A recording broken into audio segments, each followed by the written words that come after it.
आप सभी का स्वागत है आपके अपने YouTube चैनल आज कोचिंग क्लासेस में। स्टूडेंट्स, आज की इस वीडियो में हम लोग क्लास 12 फिजिक्स के लिए एक डेरिवेशन सॉल्व करेंगे और डेरिवेशन का नाम है अनुगमन वेग और वैद्युत धारा में संबंध, जो एग्जाम में कई बार पूछा भी गया है और आगे पूछा जाएगा। ठीक है ना। तो हमें समझना है अनुगमन वेग और वैद्युत धारा में संबंध। तो पहले हमें ये पता होना चाहिए कि वैद्युत धारा क्या होता है और अनुगमन वेग क्या होता है। तो चलिए सबसे पहले हम लोग समझ लेते हैं वैद्युत धारा क्या होती है। वैसे भी आप लोगों ने हाई स्कूल में पढ़ रखा है कि वैद्युत धारा होती क्या है। तो चलिए एक बार फिर से हम लोग रिवाइज कर लेते हैं। तो यहाँ पर बोला गया है किसी चालक तार में एकांक समय में प्रवाहित वैद्युत आवेश को वैद्युत धारा कहते हैं। यहाँ पर एक वर्ड आया है चालक। चालक क्या होता है? तो ऐसे पदार्थ जिस पर वैद्युत आवेश चल सकता है, वैद्युत धारा बह सकती है, तो ऐसे पदार्थ को हम लोग कहते हैं चालक। क्या कहते हैं? चालक कहते हैं। ठीक है ना। तो ये बात तो क्लियर हो गई। तो बोला गया है यहाँ पर किसी चालक तार में एकांक समय में प्रवाहित आवेश को क्या कहते हैं? वैद्युत धारा कहते हैं।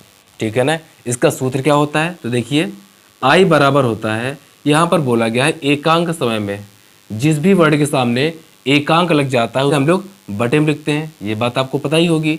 तो समय आ जाएगा इसके बटे में।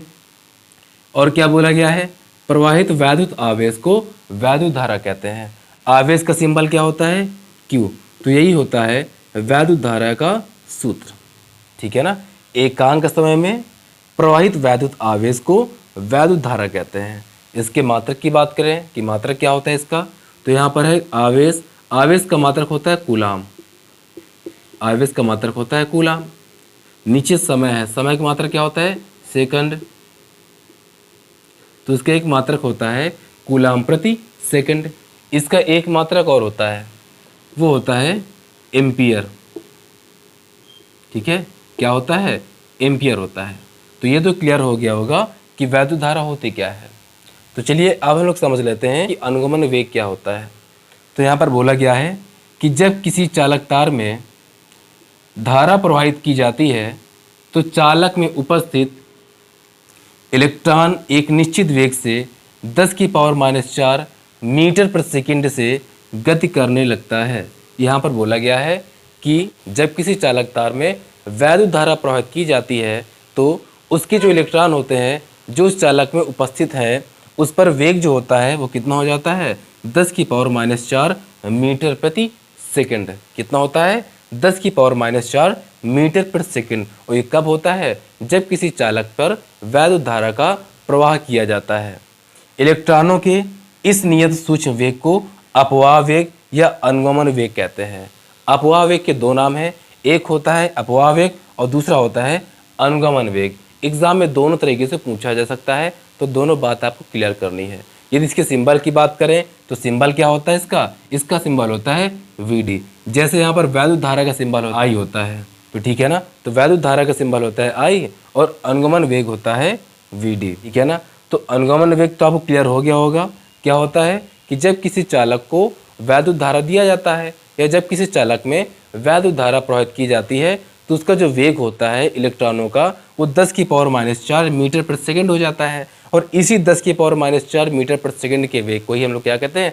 अनुगमन वेग या अपवाह वेग कहते हैं। तो क्लियर हो गया ना। तो चलिए अब हम लोग समझ लेते हैं कि अनुगमन वेग और वैद्युत धारा में संबंध क्या। चलिए समझते हैं डेरिवेशन को। तो देखते हैं फिगर में क्या बोला गया है। तो फिगर में देखिए ये एक चालक तार है। क्या ये चालक तार है?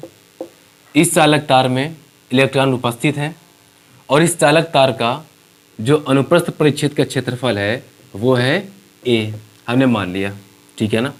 और बैटरी की सहायता से इस पर वैद्युत धारा का प्रवाह किया जा रहा है। ठीक है ना। जब आप यहाँ से वैद्युत धारा का प्रवाह करोगे तो इलेक्ट्रॉन धनावेश की तरफ आकर्षित हो जाएंगे। ठीक है ना। तो ये हो गया फिगर। अब समझते हैं थ्योरी में क्या बोला गया है। तो थ्योरी में बोला गया है किसी चालक के अनुप्रस्थ परिच्छेद का क्षेत्रफल A है। हमने मान लिया कि चालक का जो अनुप्रस्थ परिच्छेद का क्षेत्रफल है वो A है और उसके आयतन में इलेक्ट्रॉनों की संख्या N है। हमने मान लिया कि इसके अंदर N इलेक्ट्रॉन प्रवाहित हो रहे हैं।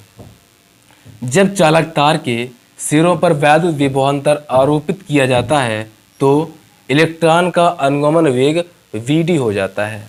जब इस पर वैद्युत विभवांतर आरोपित किया जाता है तो इलेक्ट्रॉनों को जो अनुगमन वेग होता है वो Vd हो जाता है। कब होता है? जब चालक तार पर वैद्युत विभवांतर आरोपित किया जाता है तो अनुगमन वेग इसका हो जाता है Vd। तो क्लियर हो गया ना? इतने में कोई दिक्कत तो होगी नहीं, भाषा आपको बिल्कुल आसान मिलेगी जिसमें आपको किसी भी प्रकार की दिक्कत ना हो। इसके बाद देखिए, चूंकि मुक्त इलेक्ट्रॉन 1 सेकंड में Vd दूरी तय करेगा। कितनी दूरी तय करेगा? Vd दूरी तय करेगा। चूंकि मुक्त इलेक्ट्रॉन 1 सेकंड में Vd दूरी तय करेगा, बोला गया है कि जो मुक्त इलेक्ट्रॉन है वो Vd दूरी तय करेगा, मतलब वेग के बराबर दूरी वो तय करेगा। इसके बाद देखिए, 1 सेकंड में चालक में AVD आयतन के इलेक्ट्रॉन प्रवाहित होंगे। अब यहाँ पर A क्या है? तो A यहाँ पर हो गया क्षेत्रफल, और क्षेत्रफल पर जब आप दूरी को मल्टीप्लाई कर दोगे तो क्या बन जाएगा? वो बन जाएगा आयतन। क्या बन जाएगा? आयतन बन जाएगा। तो इसीलिए यहाँ पर बोला गया है कि 1 सेकंड में चालक में AVD आयतन के इलेक्ट्रॉन प्रवाहित होंगे। इसके बाद देखिए क्या बोला गया है, चूंकि एकांक आयतन में इलेक्ट्रॉनों की संख्या क्या है? n है, हमने ऊपर माना भी था।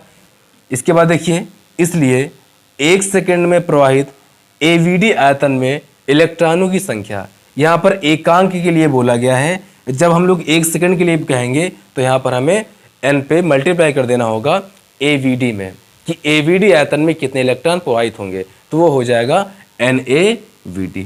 तो यहाँ तक चीज़ें समझ में आ गई। तो चलिए अब समझते हैं हम लोग आगे। एक मुक्त इलेक्ट्रॉन का आवेश E है। हमने मान लिया कि एक मुक्त इलेक्ट्रॉन का आवेश कितना है? E है। तो 1 सेकंड में प्रवाहित NaVd इलेक्ट्रॉन का आवेश कितना होगा?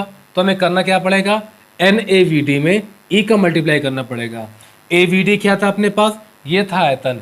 N क्या था? मुक्त इलेक्ट्रॉनों की संख्या। तो इतने में हमने E का मल्टीप्लाई कर दिया तो हमें मिल गया NeAVd। क्लियर हो गया ना? इसके बाद देखिए, 1 सेकंड में प्रवाहित वैद्युत आवेश को वैद्युत धारा कहते हैं। क्या कहते हैं? वैद्युत धारा कहते हैं। अभी इसी बात को हम लोगों ने परिभाषा में समझी थी। परिभाषा में था कि नहीं था? था ना, कि एकांक समय में जो वैद्युत आवेश प्रवाहित होता है उसे हम लोग कहते हैं वैद्युत धारा। तो वही यहाँ पर बात बोली गई है कि 1 सेकंड में जो वैद्युत आवेश बहता है किसी तार में, उसे हम लोग क्या कहते हैं? वैद्युत धारा कहते हैं। तो यहाँ पर देखिए, 1 सेकंड में कितना आवेश बह रहा था? NeAVd, यही बह रहा था ना। तो यहाँ पर I बराबर क्या हो जाएगा? NeVdA, मतलब एकांक समय में जो वैद्युत आवेश बहता है उसे हम लोग क्या कहते हैं? वैद्युत धारा कहते हैं। तो I बराबर हो गया NeVdA। तो क्लियर हो गया ना? तो डेरिवेशन बिल्कुल आसान था, किसी प्रकार कोई दिक्कत आपको नहीं होनी चाहिए। तो चलिए इस वीडियो में हम लोग इतने रखते हैं, मिलते हैं आपको नेक्स्ट वीडियो पे। और हाँ स्टूडेंट्स, यदि वीडियो को पसंद है तो वीडियो को लाइक एंड शेयर, और यदि चैनल पर अपना है तो चैनल को सब्सक्राइब करना बिल्कुल ना भूलिएगा।